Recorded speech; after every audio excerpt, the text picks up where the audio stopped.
मुख्य रूप से डायबिटीज में कुछ विशेष एंटीजन जो दुश्मन का काम करता है,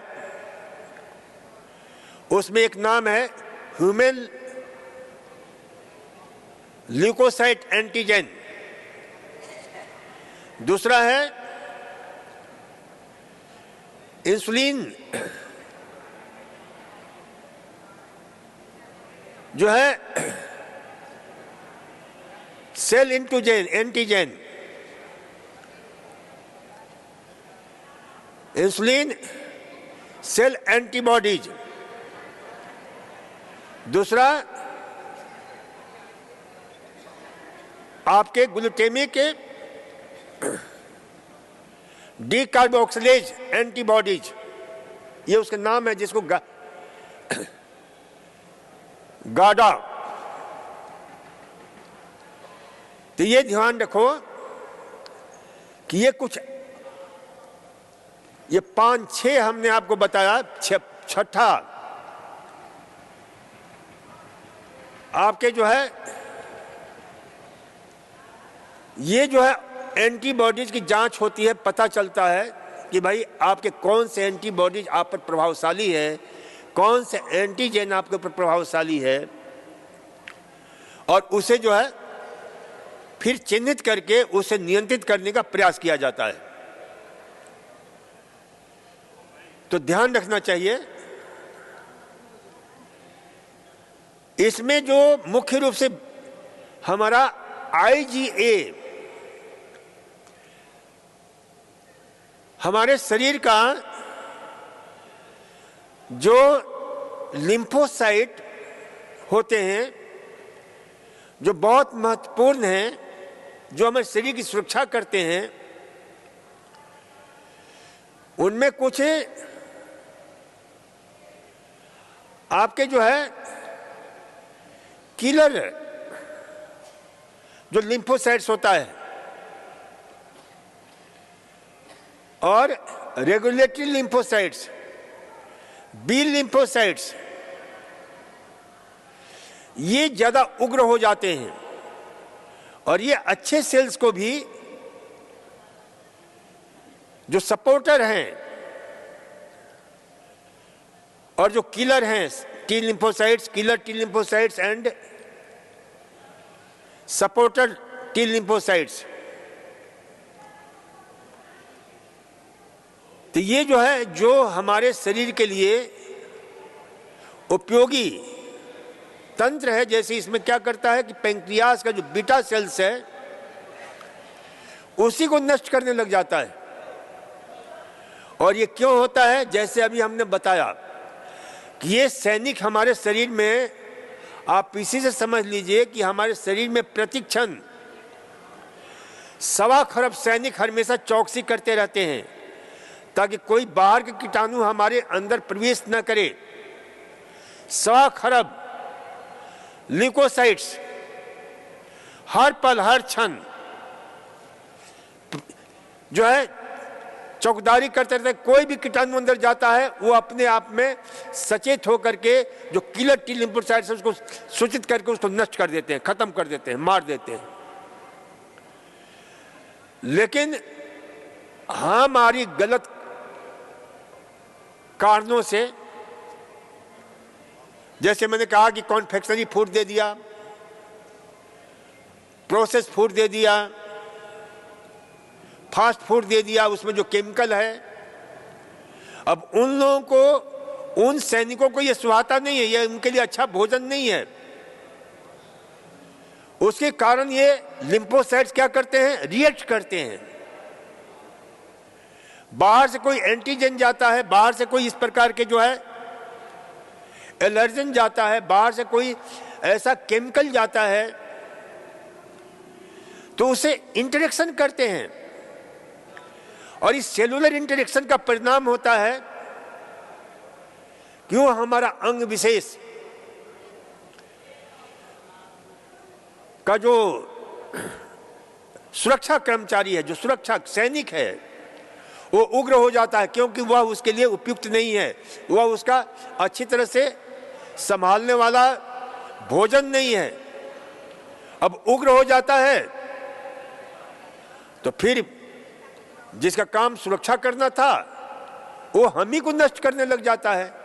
तो वैसे ही ये जो विशेष रूप से इसमें देखा गया है रिसर्च के आधार पर कि जो हमारा इम्यूनोग्लोबिन ए और किलर टी सेल्स ये बीटा सेल्स पर ही जो है उसको नष्ट करने लग जाते हैं, और बीटा सेल्स नष्ट हो गया तो फिर इंसुलिन बनना बड़ा मुश्किल हो जाता है। लेकिन लेटेस्ट हमारे पास खोज आई है, रिसर्च आया है कि यदि वो बीटा सेल्स 80% तक नष्ट हो गया है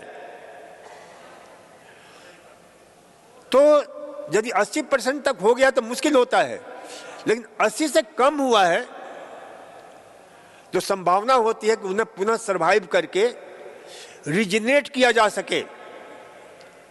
लेकिन वो रिजेनरेट कब होगा? जब उन सुरक्षा सैनिकों को बड़े प्यार से पुचकारते हुए, दुलारते हुए, सुधारते हुए, खान पान को सही करते हुए, proper diet, proper exercise, proper mental attitude, proper rest जो यहां प्रयोग चल रहा है, तो उन प्रयोगों के द्वारा हम उन्हें पुनः सही रास्ते पर ला सकते हैं और उन्हें ठीक कर सकते हैं। तो यहां भी काफी बच्चे उनको आराम मिला है, लेकिन बड़े धैर्य की जरूरत पड़ती है। ऐसे नहीं कि कोई जादू का टाइप 1 में जो आ गए 7 दिन में ठीक हो गए, 10 दिन में ठीक हो गए, नहीं, पेशेंस। देखिए इसके लिए 4 चीजें बहुत जरूरी है, अच्छी तरह सुन लीजिए। पहला पेशेंस होना चाहिए, दूसरा टाइम पीरियड होना चाहिए, और तीसरा सैक्रिफाइस होना चाहिए, एंड चौथा विल पावर होना चाहिए कि मुझे करना है, ठीक होना है। तो ये 4 चीजें बहुत जरूरी है। 4 फैक्टर्स फॉर, प्रत्येक रोग में इसकी आवश्यकता होती है, तो इसलिए इसे ध्यान रखो। तो ये टाइप 1 डायबिटीज के विषय में आपको बताया कि इसमें जैसे अपने देहात में कहते हैं ना, बाढ़ ही खेत को खाने लग जाती है। बाढ़ काहे के लिए होता है? बाढ़ जानते हो आप लोग? गांव के आदमी कोई है कि नहीं यहां पर है? बाढ़ जानती हो? जो खेत के चारों तरफ वो डालते हैं सीमा रेखा उसका, ताकि कोई जानवर या कोई जो है अंदर प्रवेश करके उसको खत्म ना करे। लेकिन बाढ़ जब खेत, ये बड़ी अच्छी कहावत है ऑटोइम्यून डिजीज के लिए कि बाढ़ खेत को खाने लग जाए, ये कहावत है, ये मुहावरे हैं बड़े सुंदर। कितना साइंटिफिक मुहावरा ये, इस पर सटीक बैठता है जितने भी ऑटोइम्यून डिजीज होता है उस पर, कि बाढ़ खेत को खाने लग जाता है। तो उसे जो है सही करने के लिए जरूरी है कि अपने इस आहार विहार को चेंज करें। क्या चेंज करें? क्योंकि टाइप 1, टाइप 2 जितने प्रकार के डायबिटीज का आपको नाम लिया मैंने, चाहे ओल्फ सिंड्रोम, ये क्या नाम, ओल्फ स्ट्रोम हो, या जो है मोदी हो, चाहे आपके जो है टाइप 1 से लेकर टाइप 4 तक हो, सभी में आहार विहार विचार को ठीक करना बहुत जरूरी है। तो फर्स्ट ऑफ ऑल हम आहार को लेंगे कि भोजन हमारा कैसा होना चाहिए। तो आहार में हमें ध्यान में रखना है कि ऐसा भोजन हो जिसका कार्बोहाइड्रेट, सामान्य भाषा में समझ लीजिए जिसका शुगर, क्योंकि हर आहार में शुगर होता है, ध्यान रखना। शुगर का मतलब यह नहीं है कि चीनी, शुगर का अर्थ होता है मिठास, जो मीठी चीजें लगती हैं वो शुगर है। और उसका कॉन्सेंट्रेट रूप क्या है, जिसको चीनी बोलते हो आप लोग।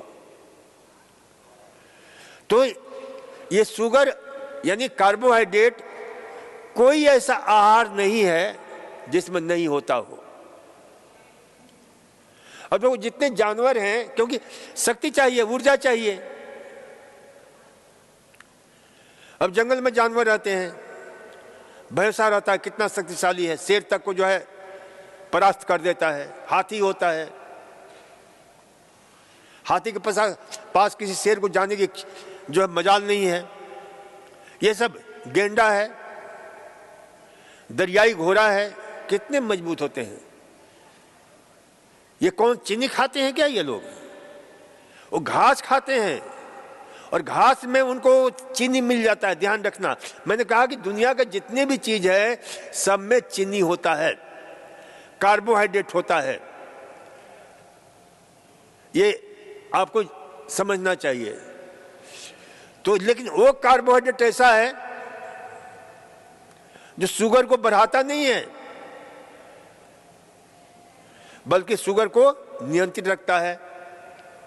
तो वो जो खाते हैं वो क्या खाते हैं? पेड़ खा जाते हैं, पेड़ के पत्ते खाते हैं, ये खाते हैं। तो पेड़ के पत्ते भले मत खाओ, लेकिन जितने पत्ते वाली सब्जियां हैं वो सारे के सारे शुगर को नियंत्रित करने वाले होते हैं, शुगर को कम करने वाले होते हैं। पालक है, बथुआ है, आपके क्या नाम है, सरसों का साग है, चौलाई का साग है, ये सब जो है इसको बोलते हैं कि इसमें देखिए थोड़ा विज्ञान की बात बताता हूं। इसका ग्लाइसेमिक इंडेक्स बहुत ही कम है, जो शुगर के रोगियों के लिए बहुत माइनस में इसका प्राल है। प्राल होता है प्रोटीन रीनल एसिड लोड, और शुगर का जो दबाव पड़ता है हमारे शरीर के ऊपर उसको बोलते हैं ग्लाइसेमिक लोड। तो वो जो है बहुत ही कम होता है, बहुत ही कम होता है। इसी प्रकार से जितने आपके फ्रूट वेजिटेबल हैं, ये ग्रीन, इसको क्या बोलते हैं? Green leafy vegetables. जितने आपके फ्रूट वेजिटेबल हैं, फ्रूट वेजिटेबल किसको बोलते हैं? जो फल की तरह बाहर लटकते हैं। तो फ्रूट वेजिटेबल में कौन कौन से आते हैं? लौकी, टिंडा, तोरी, परवल, चिचिंडा जिसको स्नेक गॉड बोलते हैं, बैगन। तो जितने भी, चाहे वो लता हो चाहे उसमें लटक, टमाटर, ये क्या है? All are fruit vegetables. तो फ्रूट वेजिटेबल्स जो है ना, इन सब का जो है प्रयोग करना चाहिए। तो पत्ते वाली leafy vegetables and fruit vegetables, पत्ते वाले सब्जी में। और एक और परिवार है जो बहुत उपयोगी होता है डायबिटीज के लिए, जिनको बोलते हैं आपके गोभी वाला परिवार, लेगुमिनेसी। और आपके तो ये जो है ना, इन सब का, जैसे पत्ता गोभी, फूल गोभी, गांठ गोभी, फूल गोभी में भी आपके कैबेज भी होता है सफेद फूल वाला, और एक होता है हरा फूल वाला, उसको क्या बोलते हैं? ब्रोकली। ये सब बहुत ही कमाल के हैं सब्जियां जो डायबिटीज को कंट्रोल करती हैं। तो इन सब का प्रयोग करिए। फिर अनाजों में, अनाज भी 3 प्रकार के होते हैं, ध्यान रखो। एक को बोलते हैं सीरियल्स, अन्न जिसको बोलते हैं, और एक को बोलते हैं पल्सेस, जिसमें दो दल होते हैं, द्विदल, जिसको फोड़ो तो दो खंड निकलते हैं, तो ये सब डायबिटीज के लिए अमृत तुल्य होते हैं। जितने भी इस प्रकार के हैं द्विदल, क्योंकि उसमें विशेष प्रकार कार्बोहाइड्रेट पाया जाता है जो गेहूं वगैरह में, चावल में, जौ में, जई में इत्यादि में नहीं मिलता है। उसको बोलते हैं आपके अल्फा एमाइलेस इनहिबिटर ओलिगोसैकेराइड्स। ये खास प्रकार का चीनी है। दूसरा होता है आपके जो है टर्पन A5 स्ट्रैट प्रोटीन। तीसरा होता है ग्लैक्टोमेनेस, नॉन स्टार्च पॉलीसैकेराइड्स।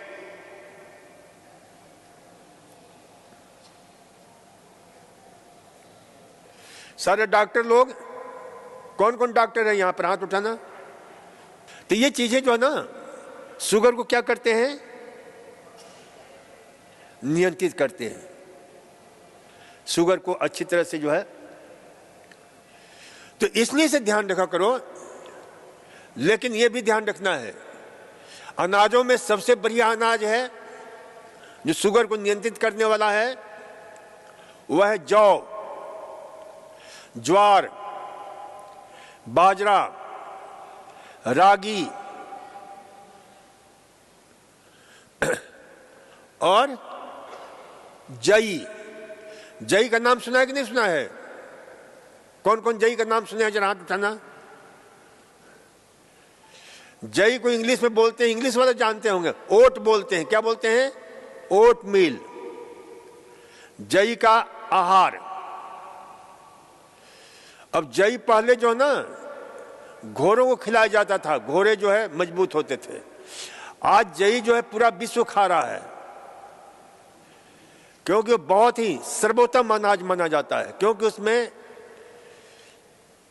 आपके विटामिन ई का खजाना है। Tocotrienols, alpha tocotrienols, gamma tocotrienols, delta tocotrienols, alpha tocopherol, gamma tocopherol, delta tocopherol, ये सब विटामिन ई के अलग अलग स्वरूप हैं।